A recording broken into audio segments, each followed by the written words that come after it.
Remember Jiminy Cricket? When you wish upon a star, makes no difference who you are. Anything your heart desires will come to you.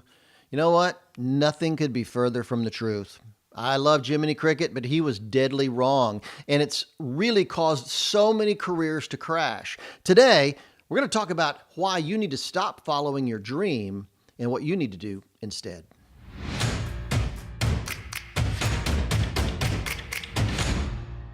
Hi, I'm Phil Cooke, and welcome to this episode. We talk about issues of faith, media, culture, how to get your career from where it is to where you want it to be. I'm all about equipping you, whether you want to publish, whether you want to produce movies, you're creative, you want to be a leader, whatever it is, we want to provide tools and ideas for how to help it happen in your life. And we'd love for you to go to iTunes or YouTube and give us a rating.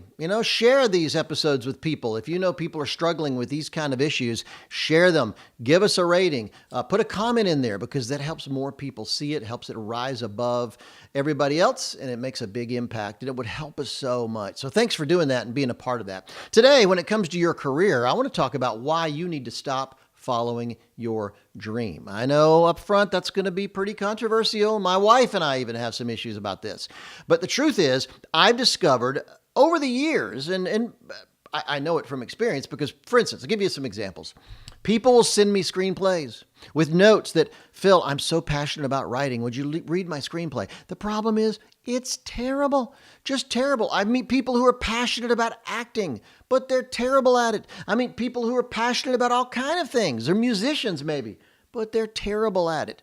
And it's led me to believe that passion isn't enough to get you where you want to go. And yet you see so many places. It started with Jiminy Cricket way back there, but it's grown to self-help groups, the prosperity gospel, to positive thinking. So many places make you realize or make you believe that if I believe in myself, if I wish upon that star, if I hope and dream, it'll happen for me. Guess what? In most cases, it simply will not happen to you. So I want to talk to you a little bit today about what to do instead of following your passion. Now, there's nothing wrong with passion. I'm not anti-passion, for the record. However, there's a better way. And for me, it's how to discover what you're wired to do.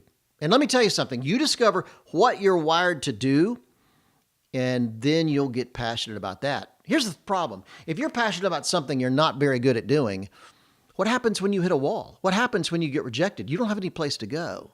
But if you get passionate about what you're actually wired to do, and I know this personally because I spent a significant part of my career pursuing something that I was really not great at doing. Now, I was good.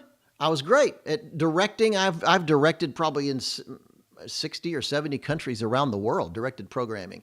And TV commercials, movies, television specials, commercials, whatever you want. I've done a lot of it. However, about 15, 20 years ago, I got to a place where I realized where I want to go, I'm not capable of getting there as a director. And I look back and realize, but wait a second, my writing, my producing, that's really what I'm wired to create. Leading teams, creating the idea to begin with, starting with a blank page. That's my gift. Took me a long time to realize that. And I look back and think, had I known that when I was 20, how much farther along in my career would I be by now? So this is a big sensitive thing for me. I just see so many people who get derailed because they're following a passion and not really discovering what they were wired to do. And I see it in Hollywood especially, but it's true in just about every area of life. So I want to talk about this. I want to talk about this today and give you 4 or 5 real keys that will help you figure it out. I wrote a book a number of years ago called One Big Thing, Discovering What You Were Born to Do. One big thing, discovering what you were born to do. I kept meeting people that were pretty good at this, pretty good at that, pretty good at this, pretty good at this, but they could never really figure out what they were extraordinary at. And finding that one big thing that you were extraordinary at is really the key that this book is about. I met a guy the other day in his 70s. He said, Phil, I've had a job all my career, but I couldn't really tell you what I was put on the earth to accomplish. He said, I've never really thought about it that way.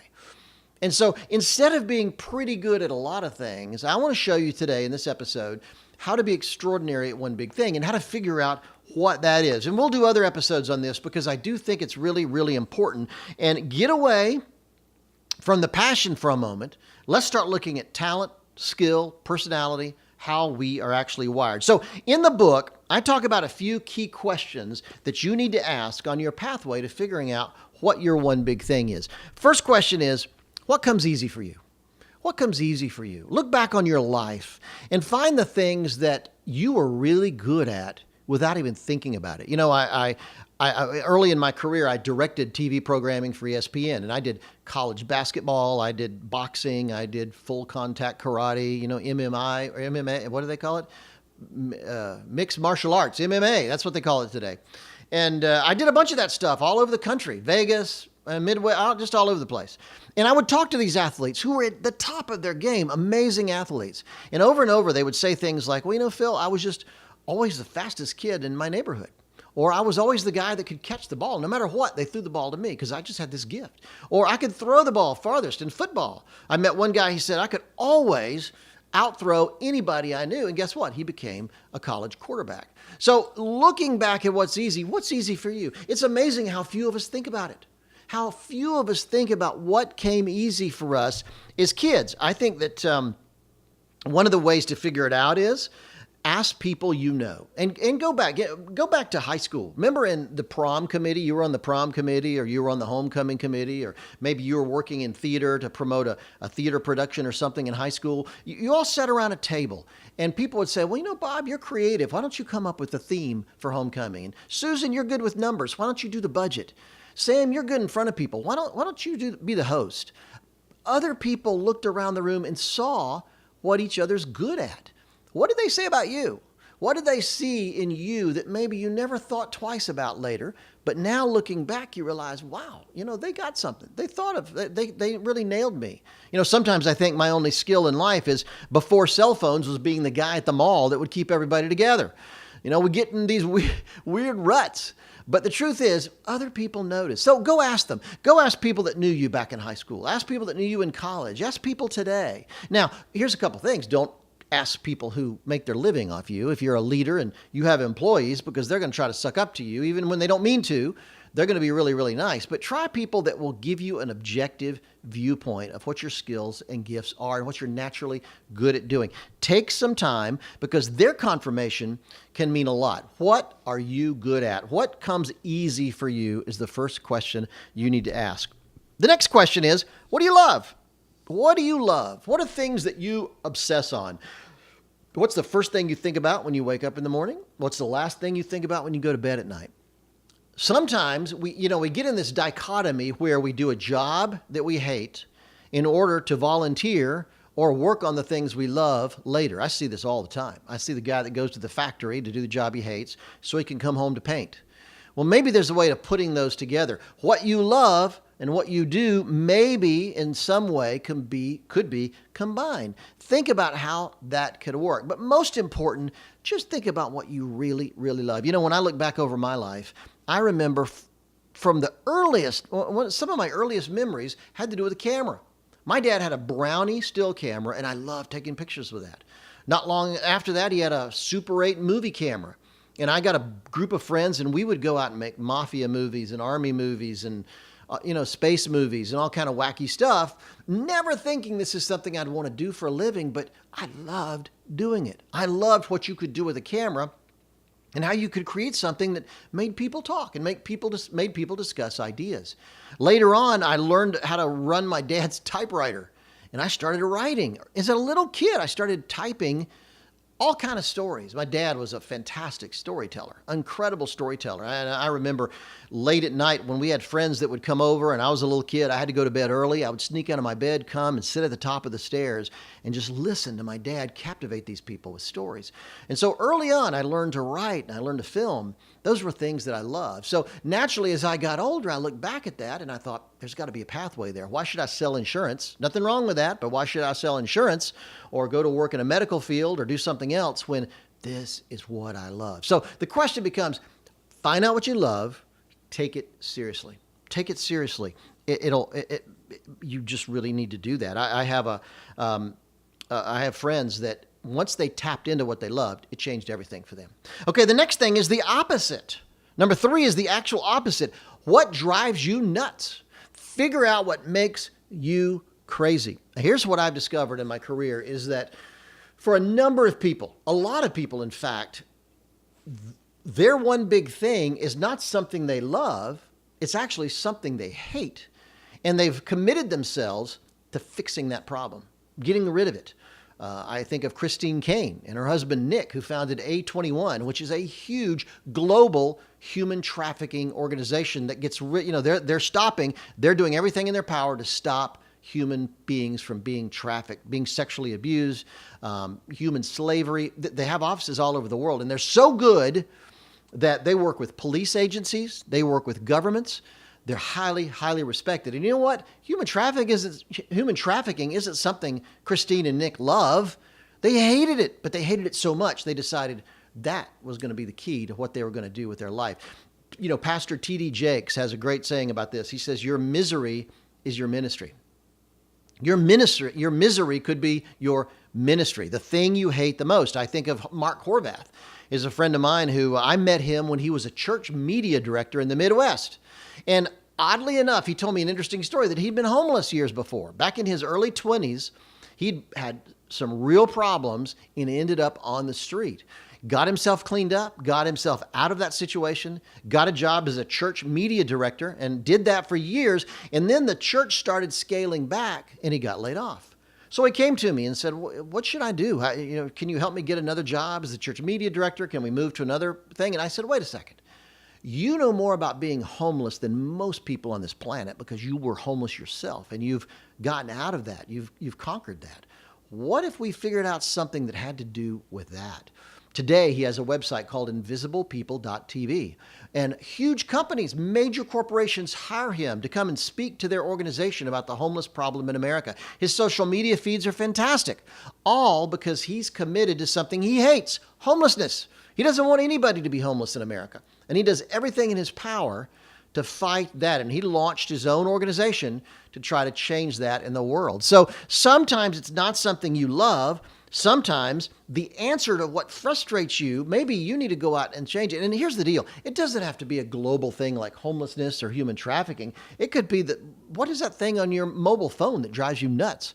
What's that computer app that you hate? What is the way you have to travel that you just dislike so much? Maybe you're called to fix that problem. So it could be a very practical thing, and never discount. The lesson here is just don't discount all the things that drive you crazy, because it could be you were put on the earth to solve that problem. So, here we are. Now, we talked about number one, what comes easy for you, figuring out where your natural gifts and talents are.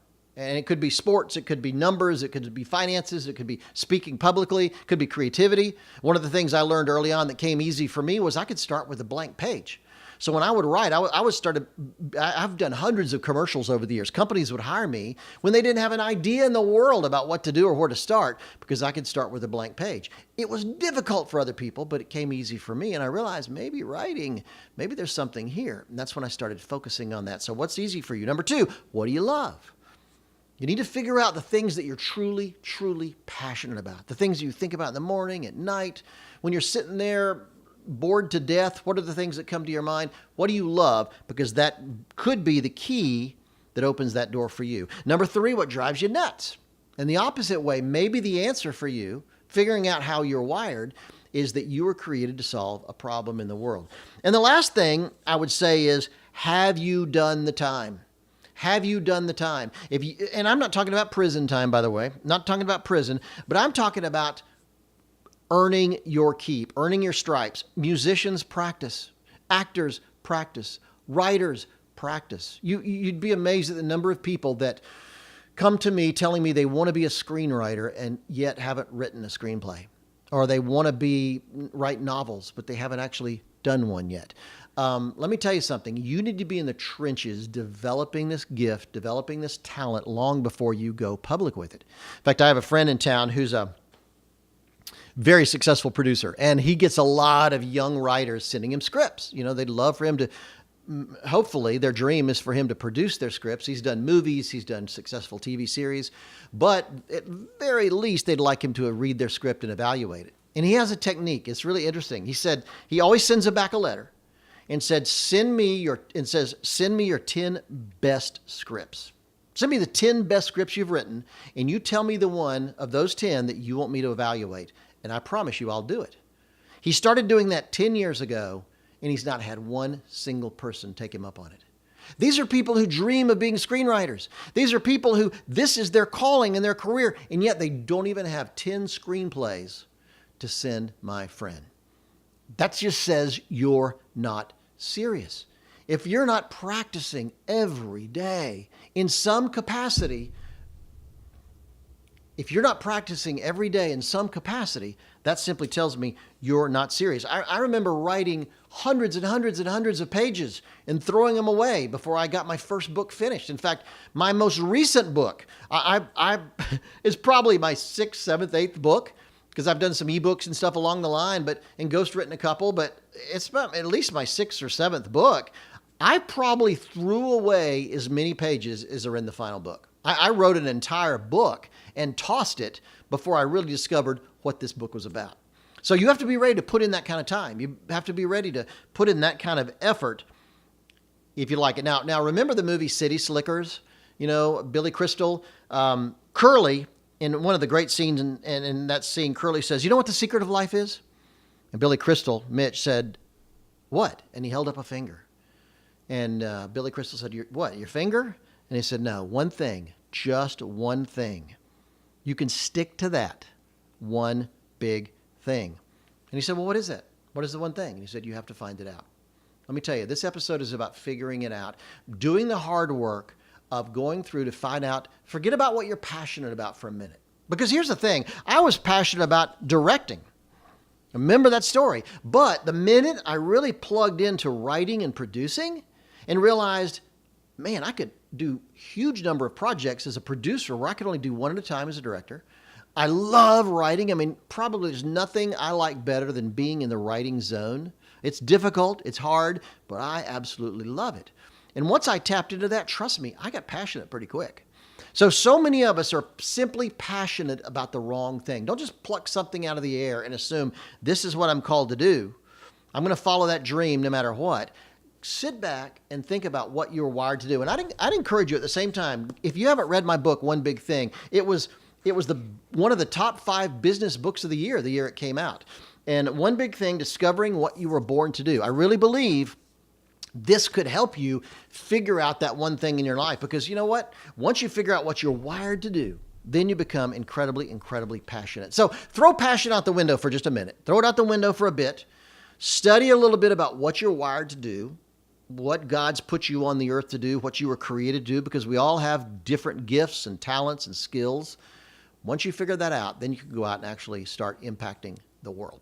Thanks for tuning in. Remember, these episodes are all about what will help you get from where you are to where you need to be in your career. With media, we live in this incredibly distracted world, and we need to know more than ever how to navigate that world of media, of communication, because if you can't communicate your ideas to people, you will never get those ideas turned into reality. Thanks again. Check me out at philcooke.com, and we appreciate you being a part of this episode.